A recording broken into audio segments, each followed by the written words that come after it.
Guys, I did not see this movie. I've been feeling quite under the weather the past few days, but Chris still made it out to see this movie thing, which you saw what yesterday or today? I saw it yesterday evening, so it's still a bit fresh on my Still a memory. bit fresh. Still a bit fresh. What can we learn from this movie, Chris? Things are never gonna work out for you, and you should just give up now. No, I love uplifting stories. this is not an uplifting It's not a story. motivational story. No, this is not an uplifting story, unfortunately. That blows. But basically, for those of you who don't know, Out of the Furnace is a movie. It stars Christian Bale as Russell Baze and Casey Affleck as his brother, Rodney Baze Jr. I thought he was playing Russell Crowe for a moment when he said that, and I was like, oh, that would be weird. He plays Russell Crowe. It's very strange. Russell Crowe's. The two of them are brothers. They live in like a Western PA, kind of smaller steel town, kind of like a much smaller version of Pittsburgh, basically. And it's just them kind of having a simple kind of rural family life. They're strong family ties. They're in terms of Russell, he's a hardworking kind of guy. He's got a responsible life. He tries to be a responsible kind of guy and take care of everyone. His brother Rodney is To a little. clarify, this isn't Russell Crowe. No, it's not Russell Crowe. Russell Crowe is nowhere in the movie or the discussion about this. The closest Russell Crowe comes is, I think, my sister saw a trailer of Noah before her movie, and she was excited. So I'm kind of ready to cut off that limb. But anyway, Rodney, on the other hand, is finishing up tours in Iraq during this. He's in the army, and being overseas has kind of changed his perception on a lot of things. He seems a lot more reserved. He's a lot more aggressive towards certain things, and what seems to happen from this is a lot of tragedy starts to befall this family. They get involved with someone they shouldn't. Harlan DeGroat, played by Woody Harrelson, who is exceptionally horrible in this role. Not in a bad way, not like he's a bad actor or anything. It's just you hate his character from the moment you see him. Well, isn't that good writing? Yeah, no, it's a credit to this movie that they create a character who you just follow the entire movie being like, I hate this guy, and I'm terrified that these characters that I've grown attached to and like are in the same room as him because he's so unpredictable. He's so creepy. Like anytime he compliments, you're just like, this fucker's gonna kill me. I know he is. So it's a very unnerving situation whenever you know someone you like is in the same area as DeGraw because he's basically like the leader of like a backwater Jersey kind of drug running gang. So he's very dangerous. You don't want to get on his bad side, and it's very easy to get on his bad side. If you ever seen Boardwalk Empire, it's kind of a lot like Chip Brissetti, where you're like, you could say anything to this guy, and he'd find a way to take it as an insult and then try Which to one's shit out of you. Brissetti? He was in the third season. He was the villain in the third thanks. season. Okay, you haven't Okay, seen I it. haven't seen season 3 yet. Yeah. So that's basically the plot of this movie without getting into too much of spoilers. You could probably pick out a lot more if you just watched the trailer, but without getting into anything like that, that's sort of the premise you're working with here. And it's a very good movie. The acting in it is excellent. Christian Bale is very good in the role of Russell. You don't get to see much of a range from him because the character of Russell is a lot more soft-spoken. So he doesn't do like the Batman voice or anything? No, there's no Batman voice. It's a lot more Where kind is he? reserve, Rodney, man. You can't be going out there. Just work at the mill, man. Like that kind of. It's a lot more quiet. There's like two scenes where he has to really push it to an extreme, and he nails them both just perfectly. He absolutely hits on those moments, and I think because you don't have to see him in his highs all the time, it makes those two moments particularly just absolutely striking. Casey Affleck actually was a lot better than I thought he would be in this movie. That's Ben Affleck's little brother. Yeah, I the only other thing I could think of Casey Affleck from is that over the course of the summer, he's been in these Regal spots for the Will Roger Foundation, and every time I always thought like he fucking sucks in these. Like it's like they took the take where he was like, I'm trying to speed up through my lines to get to lunch or something because he just runs through God, it really. I'm hungry. Like he doesn't stop to breathe or anything. So I wasn't a big fan of him there, but he's actually very good in this. He's actually the one who has to hit a lot more kind of emotional highs and lows in this film because he's such a. He's got to show his range in this movie. Yeah, he's all over the place, his character mentally. So you have to get a lot from him, and he pulls it off very well. Other actors in it, Zoe Saldana plays Russell Baze's Not, I guess they're just girlfriends. Boyfriend, girlfriend, Lena Taylor. She's fine. She's not in the movie a whole lot. The whole love story is kind of something that's in there. It's strong, but it's not Overpowering. It's just not necessary to the film. Mm-hmm. Like, you're glad it's there, but it's never anything. Like, you'd forget it's in the film a lot because the story you get attached to is the story of these brothers and what they're going to do for one another. So I wasn't really too crazy on the whole Zoe Saldana thing, only because I just keep forgetting it was there. It's good, don't get me wrong, and Zoe Saldana is fine in this. It's just sometimes you just sort of aren't even remembering it's in the movie until you see her show up and you're like, all right, there's a love story in this. Also in here is Forrest Whitaker, who plays Chief Wesley Barnes, the police officer who gets involved in the movie. He's always nervous for me. He wasn't great in this movie. He kind of, I don't know, I haven't seen a whole lot of Forrest Whitaker. Does he always have like a really super raspy voice? A bit, Super yeah. raspy. Okay, I don't know. It was just in this, he just didn't really work for so much for me. And finally, in a very strange appearance, is William Dafoe, who plays John Beatty. He's not great in this, unfortunately. He doesn't get the chance. Is he defoeing it up, though? No, he doesn't really get over the top in this, so you don't really get that from him. I will kill you, Spider-Man. There's a lot of other people in this. I can't obviously go through the entire list and name every single person, but there's a lot of very good actors in this, which lends to the fact that this is a very strong film. A lot of good performances in it.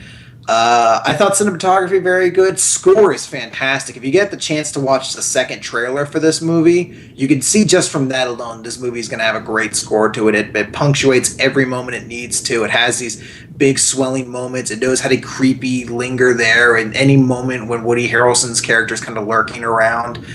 The only thing I wasn't crazy about, the editing. There's a lot of times where you kind of bounce around scenes very quickly, and it will, kind of really quick cuts. I hate quick cuts. It's not like It's in jarring action as fuck or anything like sometimes. that. But yeah, it's just there's certain points where you're in a scene and it cuts to something else somewhere else, and you're just like, why are we even in that scene? Where did I just go? Yeah, it's a little bit disorienting in that effect. But this is a movie, and again, there's not a lot I could say without getting into spoilers, but you're going to know going into this movie, it's not going to be a very happy movie. If you've seen the trailer alone, you can kind of piece together a couple things, and you can say to yourself, I'm probably, this isn't a movie to root for the underdog in, because it probably doesn't end up well for everybody. I really did love this movie. It was a very strong movie, but this is definitely one I could never watch again. It's just one of those movies I'm just like, I just don't need to. It's just, I know it's going to happen. I don't need to see it. The spoils really ruin the movie once you've seen it. I feel like once you've seen it, the spoilers will sort of hurt the movie a little bit. It's just, well, actually, I don't think the spoilers will. It's a very emotionally draining movie. So, no, I didn't cry. It's not like a crying kind of movie. It's just. Well, for some people I know, every movie's a crying movie. Yeah, well, there are definitely certain people who this movie will make cry. But it's just it's a very emotionally depleting movie. Like, you just finish it, you're just like, oh. I'm sure you're not just a big sissy. No, I'm pretty sure. I'll get into it when we get into spoilers, which I suppose we can get into in just a moment. Yeah. For the rating, I gave this an A-. I think this is a very strong film. A-? Yeah, A-. That's one of your higher ones. You haven't given out many A's this. I've given it a couple A's. Yeah, but you haven't given out many. Joins the ranks. We've seen way too much shit. It joins the ranks of Kick-Ass 2 in my select A group. But no, Out of the Furnace is very good. I really this is one of the few movies that has actually lived up to my expectations of it, because from the trailers I was really excited about this movie. So going into it, I wanted something exactly like I got everything I wanted in this. Everything I wanted. One question: do they focus on Christian Bale or do they focus on the other guy? It's back and forth, but the story is Christian Bale's story. Okay, good. Because that intrigues me more to go out and actually see this movie, because Christian Bale to me is hit or miss, but when he hits, like you're saying he does, it's I expect it to be good then.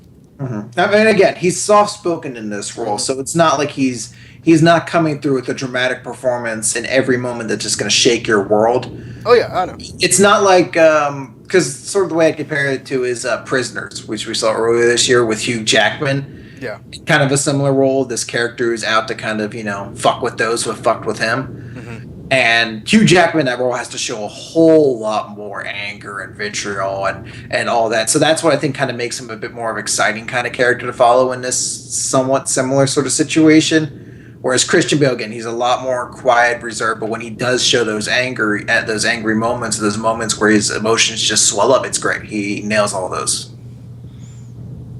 All right. So, Do you want to spoil the shit out of this movie?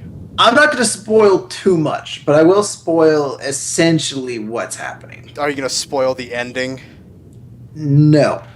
Why? I will try. That's what the spoilers are for. Because the ending's not really something I need to spoil. Now, the ending would be worth discussing, but without having someone else to discuss it with, it's. We could probably discuss it. Like we'll extend next week's a little bit, and we'll talk about it some more.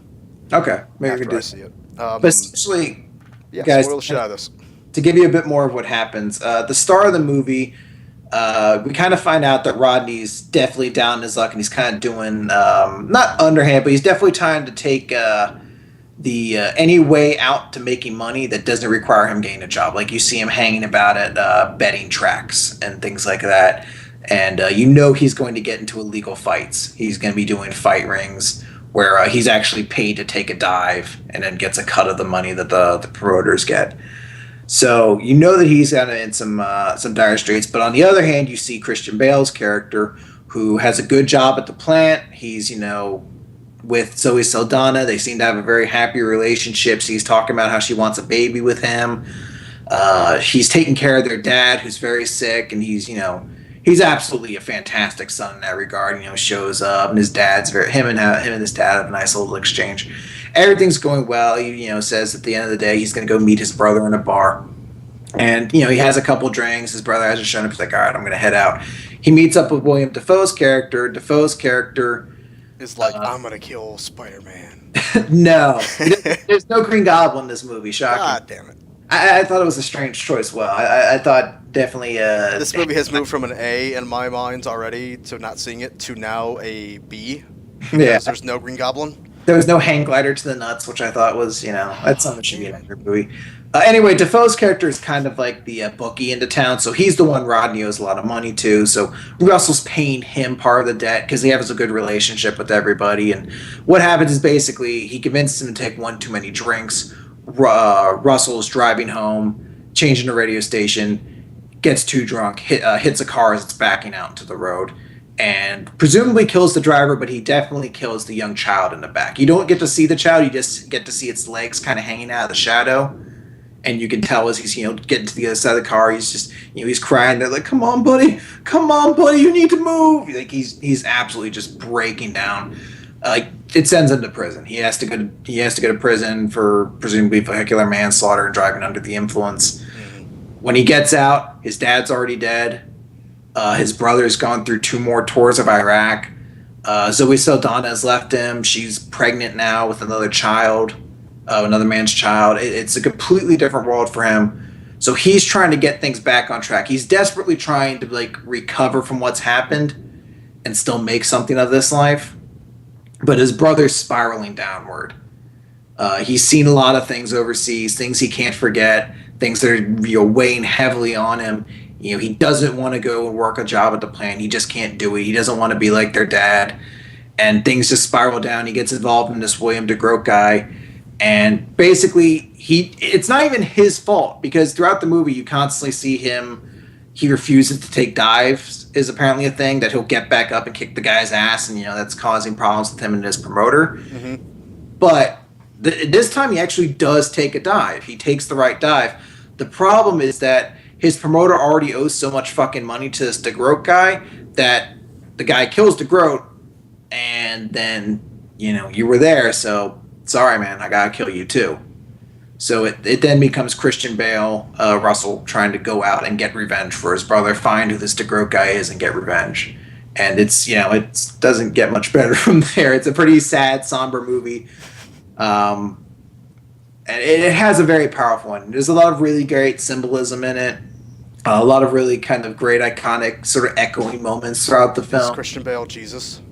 No, he's not Jesus. He's not Jesus at all. He's not Superman. He makes some really fucking dumbass decisions in this movie. But it's really is an excellent film. I think this is something, if you don't want to watch it in theaters, and I can completely understand it, it's Christmas, it's the holiday season, you maybe not have time for this. I definitely think this is one that when it comes out on DVD, definitely at Redbox, you should at least just give it a pickup. It really is. I know. I actually have one over here. I need to. I have a catch up on. I need to do for the Mortal Instrument City of Bones, which I missed. So I need to make it up to myself and suffer through that turkey later. DVDs are weird. What about, all I use are these Blu-ray things. I don't know what a DVD is. Is that like a cheap Blu-ray? More or less, yeah, more or less. But no, I mean, that's more or less out of the furnace in a nutshell, guys. I don't want to get into tremendous amount of spoilers here. There's a lot I haven't mentioned at all. I have not touched on the ending whatsoever. The ending is definitely worth discussion, but I highly recommend, if you get the chance, go out and see this. You're gonna, if you're still on the fence about this movie, you're not sure if this is one you're gonna like. All I can say, is go out and watch the trailer for this movie. If you're able to watch the trailer and you're excited for this movie, or you think this is something you'd be interested in watching, it's 100% just like that. It doesn't really have a big tonal shift. It's not in the trailer or anything like that. It really is what you're seeing in a trailer. You just get it on a much bigger scale, and it's a strong film. It's something that I was glad to see during the end of the year. And it lived up to my expectations, which has not happened a whole lot on Exposition has done thus far. A lot of the times when I get really excited for a movie, it ends up kind of disappointing me. And then the inverse happens. Sometimes I see a movie, I'm like, I don't give a fuck about Rush, who cares? And I see it, I'm like, that was the greatest thing ever! So, no, guys, I absolutely loved Out of the Furnace, directed by Scott Cooper. So, great film, guys. Definitely one you should go check out if you get the chance.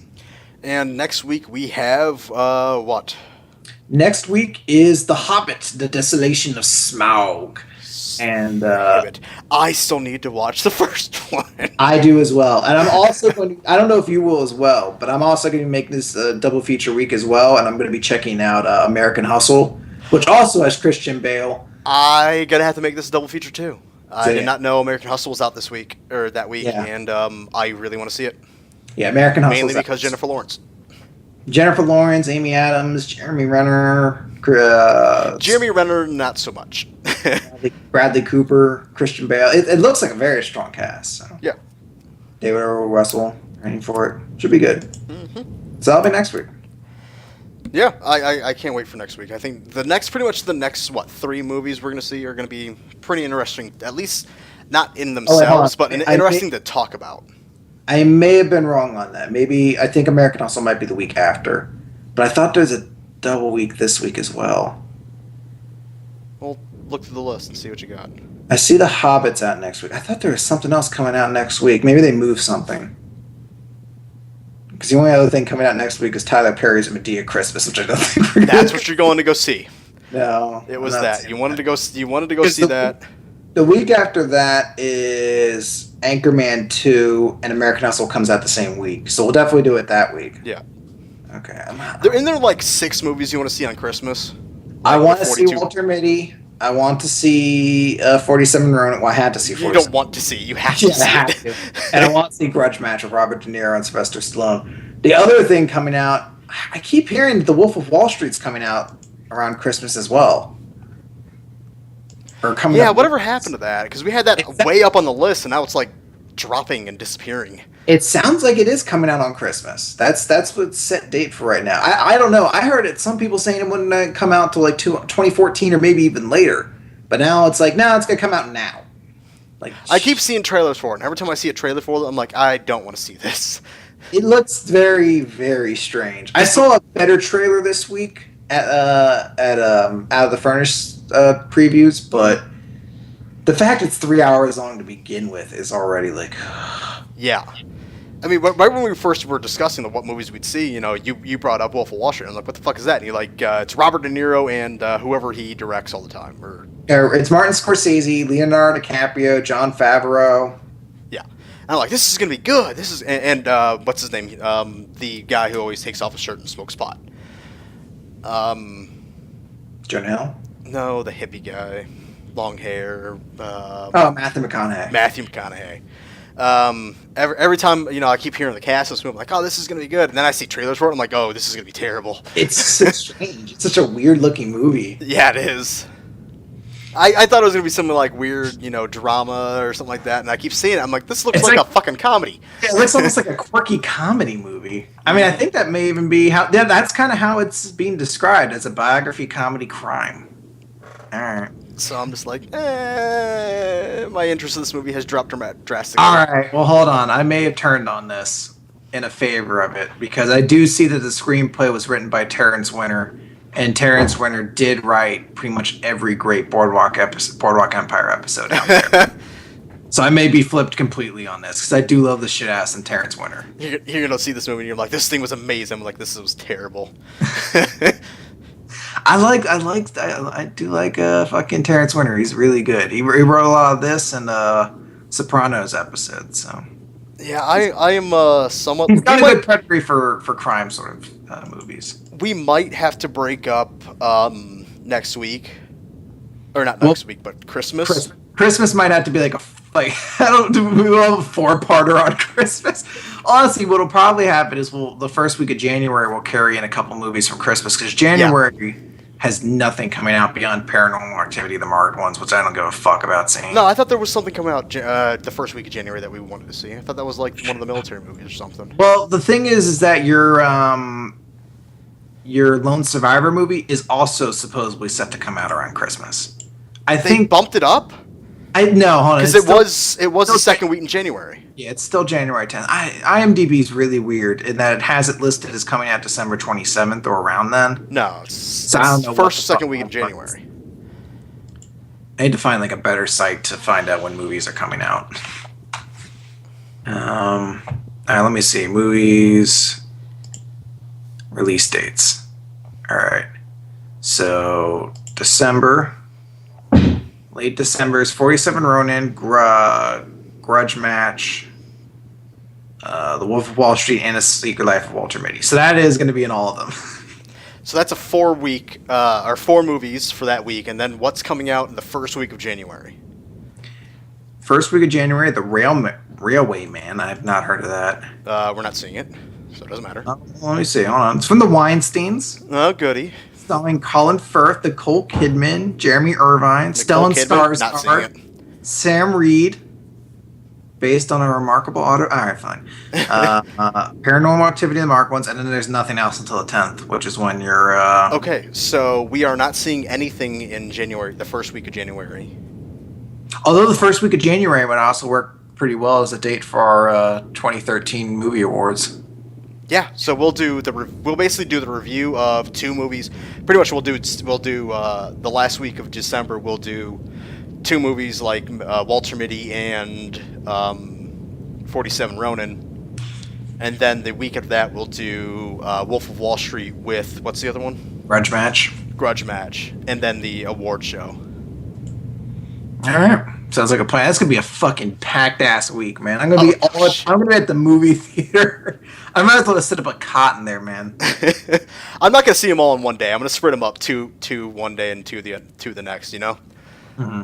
Well, I gotta see Grudge Match with my mom because I promised her I'd see that because she loves fucking Kim Basinger. So I'll at least get a reprieve in that because I don't want to take her to see anything else. I don't need her being like, "Who's that?" I'm like, "That's Ben Stiller, Mom." Is he gay? I'm like, I don't know. Yes, mother, he is. But yeah, everybody, thanks for watching. That's the idea, pretty much for the next couple of weeks. As far as everything else goes, I need to talk to Justin, pretty much my IT guy. Then I talk to him. I do have the go-ahead for the Minecraft server, so that will be up. D&D, as you guys know, has been pretty much terminated for a good while at least. So something new will be posted on Friday. I think we'll be starting that next week, maybe. And Into the Mind will return next Wednesday. And I think Monday I might do back to not League of Legends, but London Legaia.